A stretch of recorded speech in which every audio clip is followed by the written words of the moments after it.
내 마음대로 하고 살아야 되는 분이에요, 이분은. 예, 맞습니다. 응? 근데 또 그걸 가지고서 얘기를 하면은 그날이 날 잡는 날이어가지고 저한테 무릎까지 꿇히고 제 앞에서 칼을 들고 칼춤을 추더라고요.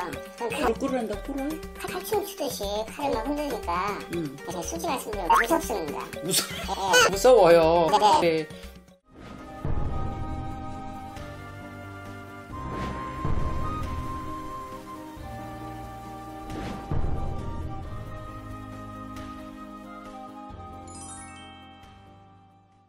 양극편은 치는 가정이라 슬하에 작년은 자손을 두부를 보시고 운세를 보실 적에 지금 따님이 기숙학교에 있다고 그랬어요?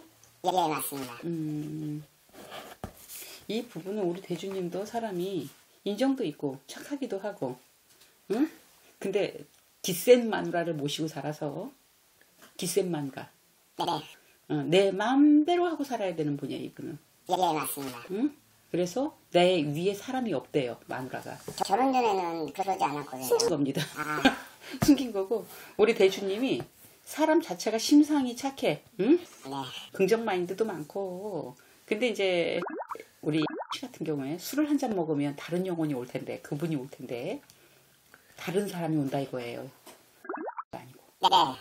네. 그분이 자꾸 와. 요즘 자주 다른 분이 오세요. 네. 그래서 이제 그런 문제로 좀 창피스러울 일도 있고, 응? 밖에서 나가 그럼 실수가 온단 말이죠. 네. 실수를 하게 되면 이 주워 담을 수가 없는데 이 양반이 깨고 나면 그런 사실들이 나는 없었던 것처럼 생활을 할 거라 이거예요. 기억을 못합니다. 그리고 기억을 못해. 하고 부지런하지도 않아. 네. 일반 가정주부라고 볼 수는 없어. 이 역할이 바뀌었다, 남자하고 여자하고. 내가 돈도 벌어야 되고 내가 집안 살림도 해야 되고 네. 딸 하나를 더 키우는 거야. 결혼하고 나서 키는 안 크고 체중만 늘어나더라고요. 체중? 네, 엄청 살이 쪄가지고 네. 거의 90kg 돼요? 90kg 정도 가까이 되는 것 같습니다. 외부 활동을 거의 안 하더라고요. 집에서만 그냥 인터넷으로 뭘 시키고 음식도 시켜 먹고 물건도 사고. 근데 그게 정도를 지나쳐가지고 너무 많이 사니까 집에 발디딜 틈이 없어요. 택배 박스로. 택배 박스로? 네. 근데 대부분 또 그 택배가 깐 것도 아니에요. 사용도 안 하고 일단은 사놓기만 하고 제가 봤을 때는 쇼핑 중독 같기도 하고.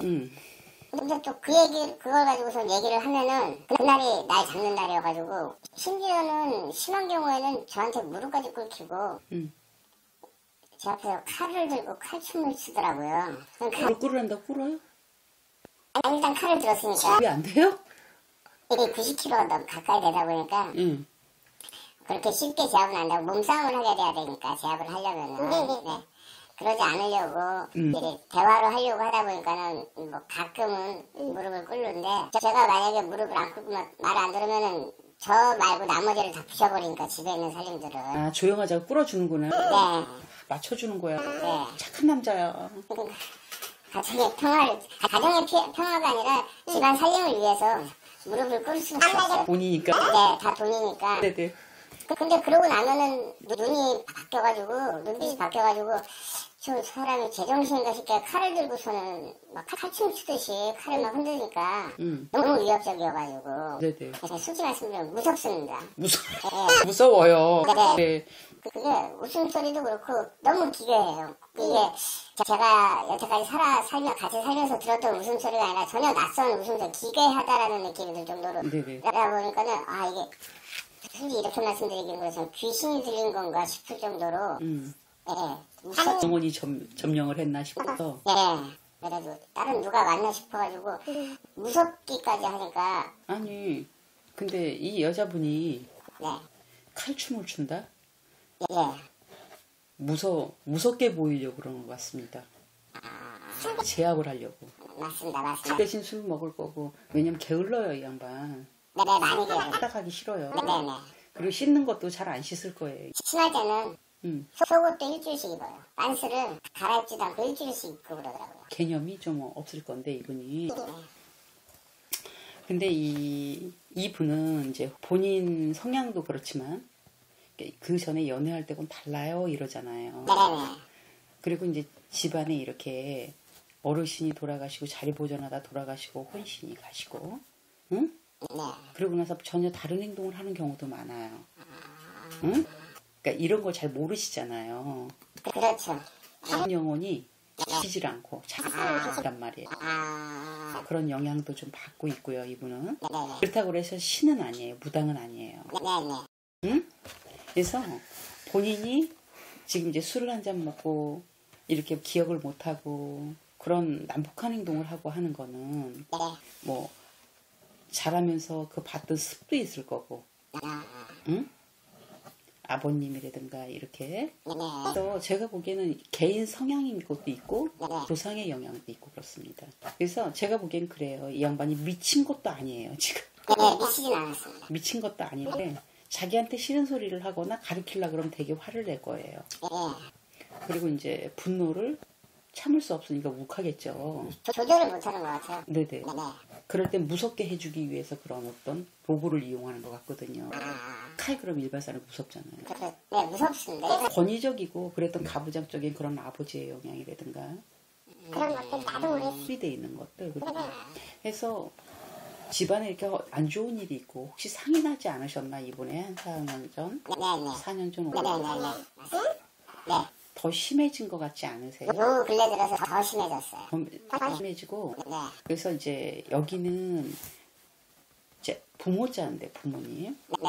이렇게 아버님이 가신 자리에 말끔하지도 않고 아, 뭐 이런 걸 모르시니까 천도를 해드리거나 유품 정리가 안 돼 있고 막 이러거든요. 네. 그래서 그런 영향도 좀 많이 받으시고 본인 성향도 많고 그러다 보니까 게을러지는 것도 너무 많고 응? 그래서 제사도 안 지내니까 헛밥 제사 지내나요? 안 지내죠? 네, 제사는 저희가 제사는 안 지내. 그죠? 네. 그러다 보니까 이게 낮에는 별 기운이 없어요. 낮에는 그냥 기운은 맥 빠진 사람처럼 잠만 자거든요. 네, 낮에는 기운이 해가 있을 땐 기운이 없고 이게 해가 딱 떨어지면 기운이 나고 눈이 초롱해서 그때부터 뭘 먹어요. 술을 먹는다든가 그리고 새벽 시간에 많이 먹고 어떨 때는 족발 대짜로 혼자서 다 먹더라고요. 그거를 사람인가 싶게끔 그러니까 먹더라고요. 자기 제정신에 먹는 게 아니고 족발을 그 어르신 장인이 좋아하셨으면 그것만 집중적으로 했다가 네, 신기하게 좋아하셨던 것들. 그러니까 다른 혼신이 자꾸 접해 있는 것처럼 사람이 이런 행동을 한다고요. 네. 가격했다 기운이 없었다가 그래서 여기는 조상 영향이 되게 많습니다. 여기요. 본인 성향이 그렇게 부지런한 성향은 아니에요, 이분이. 네네. 응? 빠릿빠릿하고 뭐가 정리정돈이 되는 사람이 아니에요. 네네.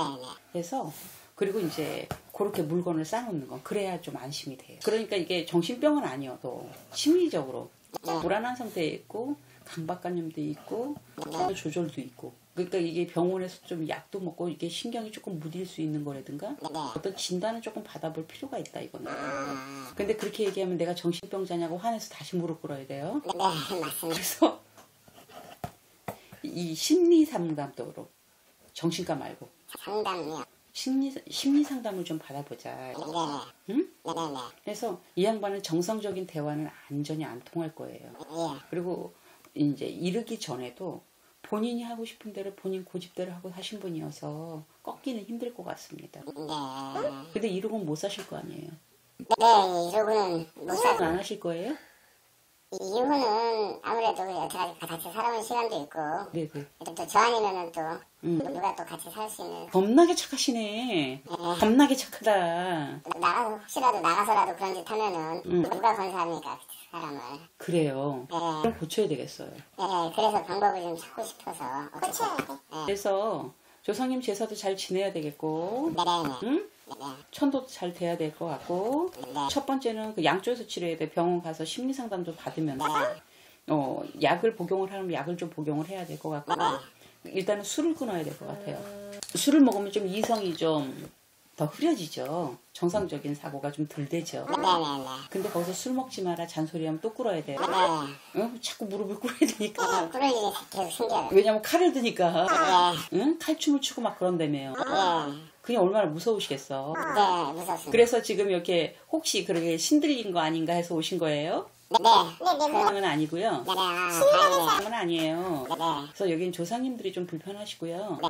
그런 게 맑지가 않으세요. 그리고 본인이 타고난 성질이 그렇습니다. 성격은 내가 내 주관대로 해야지 내가 남의 말을 듣고 이거 해 저거 하면 척개구리 되는 사람이고 청소하라 그러면 청소 더 안 할 거고 그렇게 뭔가 쌓여 있어야 심리적으로 좀 편한 사람.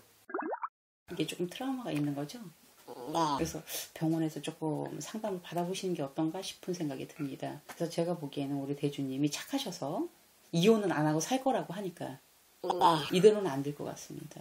제가 볼 때는 우리 심리 상담을 한번 받아보자. 나도 너무 힘들다. 상담으로요? 네네.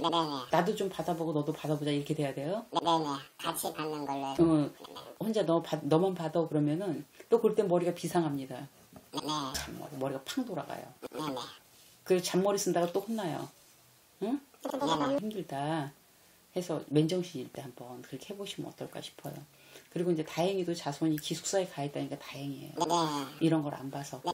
응? 애기들은 보여주기가 부끄러운 모습이다 보니까. 이 아이도 알아요. 아. 응? 그래서 다행인 것 같습니다. 따로 떠져 있어서. 네. 그리고 공부는 그럭그럭 하는 것 같아. 네. 응? 저 지금 환경상으로는 떨어져 있는 게 너무 바람직한 것 같습니다. 병원 치료 한번 받아보시고요. 네. 한번 상담 그런데 받아보세요. 아무래도 칼춤 치는 게 너무 위협적이고 위험해 보이는데 그것만 어떻게 따로 먼저 치료를 할 수 있는 방법은 없을까요? 병원 먼저 가세요. 아, 병원 먼저. 병원 가고 그다음에 좀 무속에서 할 건 무속에서 치료하면 됩니다. 아, 네. 네. 아셨죠? 우리 보호하려고 하는 거니까 한번 가보셔야 할 것 같아. 알겠습니다. 알았죠? 네. 네. 감사합니다. 안녕히 가세요. 네. 참 착하네. 착한 우리 대주님이시구만. 고쳐서 쓴대.